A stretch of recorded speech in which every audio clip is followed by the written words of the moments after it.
Edward the Confessor met his end on a cold night of the 5th of January 1066, bequeathing the country to no heir.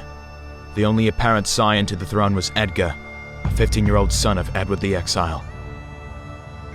Unfortunately, due to Edward the Confessor's inability to secure young Edgar's heritage, a prospect of peaceful hereditary succession receded. As a result, a claim to Britain's throne was demanded by 3 ambitious champions. A cunning nobleman, Harold Godwinson, that secured his position as the most powerful man in England after succeeding his father as the Earl of Wessex. William the Bastard, who has been allegedly offered a kingship by Harold Godwinson shortly before Edward the Confessor's death. And lastly, the King of Norway himself, Harald Hardrada, who is considered the last great Viking. However, the Witenagemot, the ruling class of royal councillors, considered Edgar too inexperienced to be an effective leader in the course of inevitable succession war, and decided to crown Harold Godwinson as the next King of England. As a result, Tostig, an exiled brother of King Harold Godwinson, persuaded the King of Norway to invade Britain. Shortly before that, Harold tried dissuading him from sailing, but when Tostig asked what the new king had in return for the Norwegian monarch, he just snorted. 7 feet of English ground, or as much more as he may be taller than other men. Early in September, Harald Hardrada took over 300 Drakkar ships in the direction of East Britain heading for York.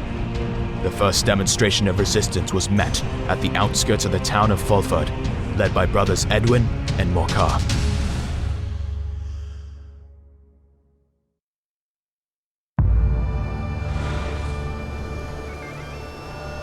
Morcar was not ready to face Harold's army ferociously ravaging the Mercian coast. Tostig knew the terrain, foisting the defenders to an unfavorable position. Anglo-Saxon troops couldn't hold the ground for long enough, and soon, the Battle of Fulford turned into a bloodshed. On the 20th of September, Edwin and Morcar were forced to cut back, and with their army shattered, left York unprotected. I mark the day of the Fulford shambles black. By mere miracle I returned to York, only to be downcast by the cries of widows of my fallen brethren. But there was no time to yell bloody murder, as the Viking army was getting closer to our home each breath. We, who survived, had no other choice but to pluck up courage and stand our ground. Withal, we're far from being an army, hardly a bunch of outworn bruisers who lucked out on death. But without us, York will burn.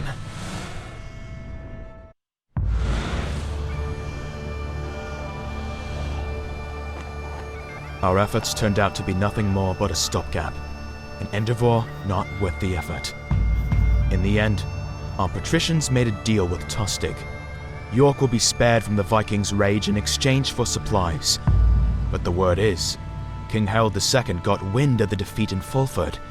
He mobilized his best forces in short order and set his course on Yorkshire with the promise of reclaiming the city from the invaders. We decided to keep up our guard and fight, and becoming as vexatious as foxes, gnawing the little supplies our enemies had and fretting the back line of Harold's forces. If luck permits, we'll still be given a chance to fight under our king's banner.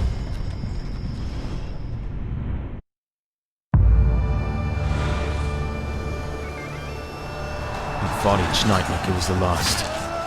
We caught unsuspecting scout groups off guard and intercepted the supply wagons. But this night, the Vikings doubled their defenses. Suddenly, we heard the rattling of horse blinding and clinging of dropped keel. Forthwith, we saw knights bearing the colours of House Godwinson.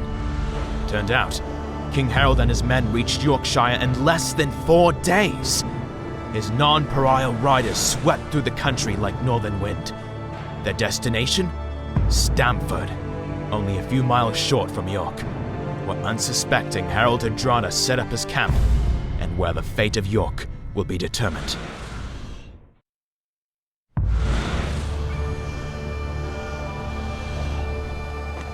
Tostig is dead. Decapitated by his own brother, King Harold II. Harald Hardrada, the lost great Viking, met his end on the 25th of September, 1066. His battle cry was interrupted with the tip of my arrow that got stuck in his neck like a cheap circus trick. With no leadership, the Viking party scrambled and retreated to Recol, where a treaty was signed. In the end, only 24 of 300 Drakars that reached British soil returned to their homeland.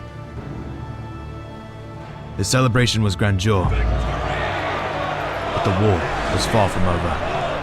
Only 3 days after the Battle of Stamford Bridge, the spies reported of William the Bastard's forces reaching the city of Hastings.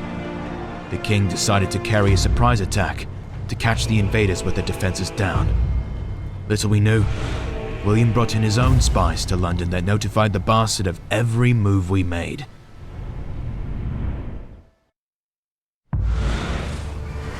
Harold II Godwinson led us believe that he was anointed to lead our people.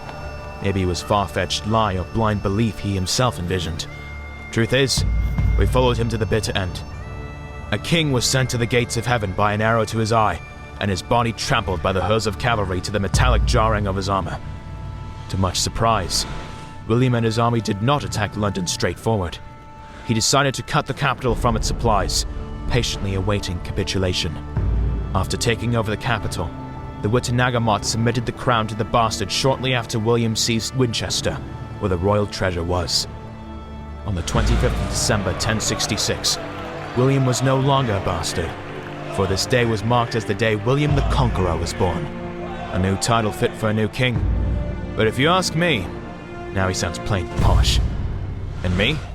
Well, I must be the luckiest bitch's son that ever walked the islands. One of Bastard's muscles sliced my eye with an axe, rendering me haggard for the rest of the battle. Never saw the fall of King Harold II. And after all, I think that's for the best, as I never met a child fond of inglorious songs of fall and disappointment. Never became an old grouch either. In the long run, a lazy eye is a small price to pay for a title of Earl of Locksley.